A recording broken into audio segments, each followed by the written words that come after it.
If you want to reverse audio in CapCut, this method is one of the easiest ways to do it, especially if you already have an audio track and you want to flip it backwards using a simple timeline workaround.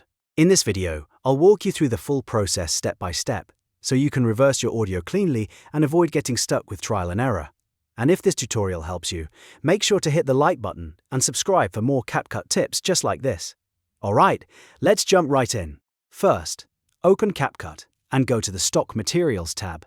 This is where you'll find preset clips you can use as a video layer for the reversing process. Drag any background clip onto your timeline. It does not matter which stock clip you choose, because the clip is only being used as a temporary video layer to help you reverse the audio. Once the stock clip is on the timeline, adjust its duration so it perfectly matches the length of your audio track. This part is important, because if the clip is too short or too long, the reversing process will not line up properly. You want both the video layer and the audio to be the exact same length, so everything stays synced.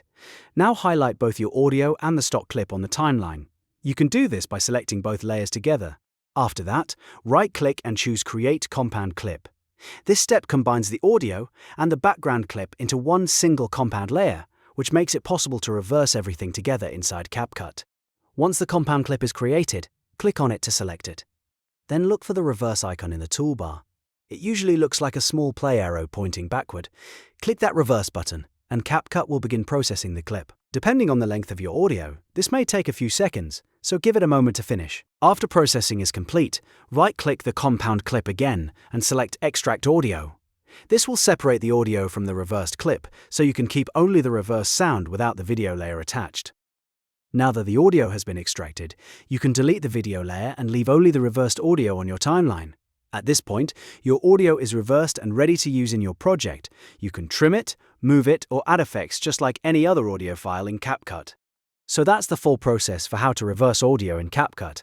It may seem a little unusual at first, but once you understand the workflow, it becomes really easy to repeat anytime you need it.